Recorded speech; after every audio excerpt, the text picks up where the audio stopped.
Ayan, so magandang araw mga kababayan ng This is Divine PH. Nung nakaraan nga po, nakapanayam po natin si Secretary Larry Gadon ng Office of the Presidential Advisor for Poverty Alleviation.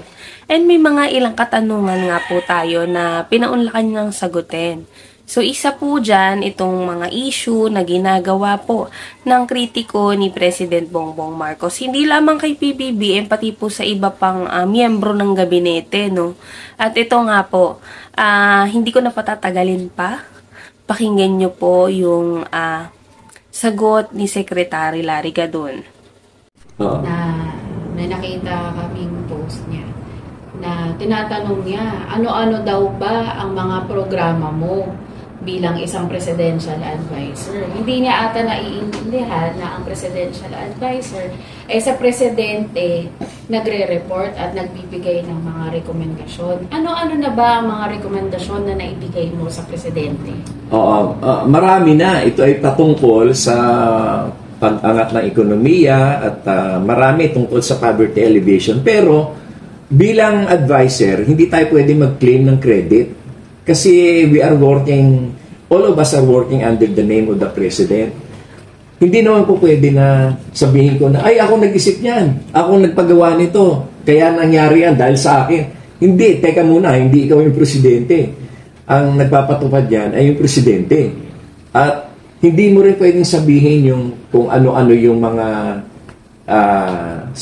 sinuggest mo. Kasi baka isipin ng mga tao, maganda yung suggestion yan ba't hindi ginawa ni Presidente? Dapat pala sisihin si Presidente. Hindi po pwede, di ba? Kaya ako, kagaya ko, hanggang ano lang ako, kung ano lang yung i-advise, taga-bulong lang. Hindi naman ako implementer. Ang nag-i-implement pa rin yan, yung Presidente. So, everything is under his name and under his credit. Lahat naman kami ay guidance lang rin niya. Kaya hindi naman kami pwede mag-claim ng credit. In fact, kahit yung mga ginagawa ng mga ibang mga departamento, kung mapupunan nyo, lahat sila nagsasabi na sa direksyon ni Presidente Bongbong Marcos, sa tagubili ni Presidente Marcos, ganito ang gagawin. Lahat yan ay under the name of the President. Dahil ang mga secretaries naman, mga alter ego lang naman kami ng Presidente. At isa pang pinuna ni SAS si Miss SAS Rogando Sasot ba? Ayun daw billboard. Ano raw kinalaman doon sa poverty alleviation? Aba, nagtataka naman ako dahil na siya ay taga-media. May column siya sa dyaryo Hindi niya na-appreciate yung power of social media and mainstream media. Paano mo ipaparating sa mga taong bayan na meron palang ganitong benepisyo na pwede kayong lumapit sa gobyerno kung hindi mo i-announce yan? Yung tinatawag nating public information. At paano mo malalaman ng mga taong bayan na meron na palang nagawa ng mga ganito kung wala kang public information? Ngayon, pag hindi alam ng mga tao yung mga bagay niyan, syempre yung tiwala at kumpiyansa ng mga tao sa gobyerno kulang o kaya wala dahil kasi hindi na nila alam kaya yun ang power of public information, yun ang purpose noon. At kaya naman merong billboard doon sa EDSA ng TV show ko ay upang malaman ng mga tao at nang manood sila. Pag nanood sila, malalaman nila napakarami palang mga programa ang gobyerno. Hihahatid natin sa mga taong bayan yung mga impormasyon. Hindi naman po pwedeng asahan natin yung mga taong bayan pumunta sa akin isa-isa at magtanong, ano ba meron? Anong bago? Anong kwan? Di siyempre, dapat kami na ang magsabi. Kami ang maghatag sa mga taong bayan ng impormasyon. Hindi yata naintindihan ni Miss SAS na ganun ang purpose ng public information. In fact, ang power of social media, hindi mo pwedeng tawaran. Yung mga vloggers, no? Merong mga iba dyan na nasa mainstream, kung apihin, kung kutsain yung mga vloggers, sinasabi nila, hindi naman mainstream yan Hindi naman yan. Pero hindi lang naisip na ang mga tao ngayon ay dumidepende na rin sa mga vloggers na may makabuluhan ang binabalita. Meron naman mga vloggers na mga chismis-chismis lang at puro paninira. Pero meron din naman mga vloggers na talagang tunay yung kanilang intensyon na makapagbigay ng impormasyon sa tao. Kaya hindi nila dapat tingnan ng mababa yung mga soft-made vloggers.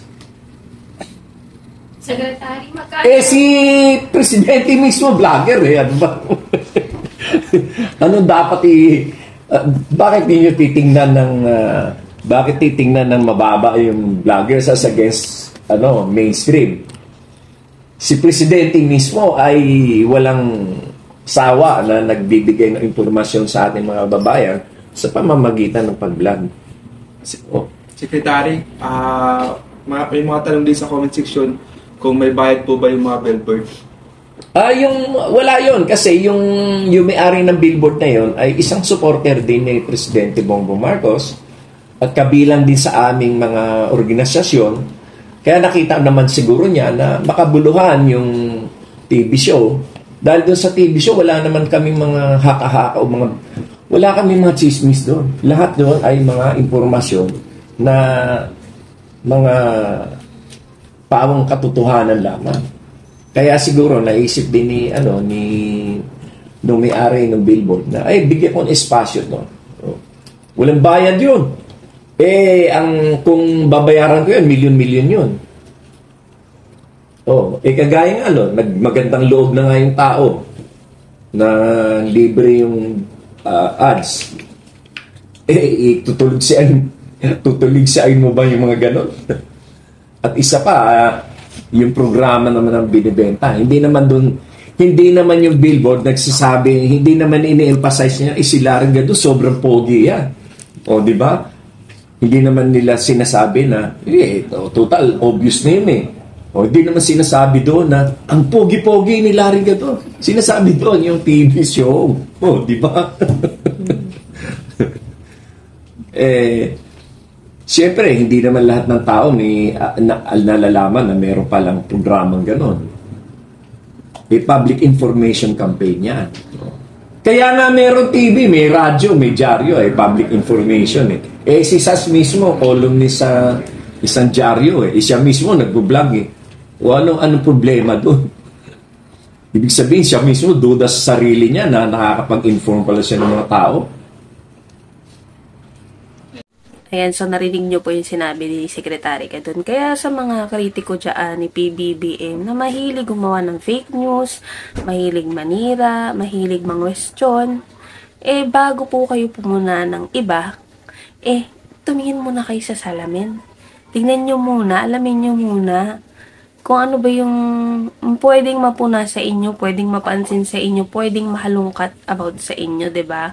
Kasi ang dami pong nagmamalinis, ang dami nagsasabi na hindi sila ganto ganyan, pero in reality, yung lalo na yung mga nakakakilala sa taong ito, yun nga po, parang nabubulgar kung ano ba yung mga tinatago nila. Kaya yun, a piece of advice na bago kayo mamuna ng kapwa nyo, punain nyo muna yung mga sarili nyo, no? So, yan mga kababayan, yun lamang po, and maraming salamat po sa inyong lahat.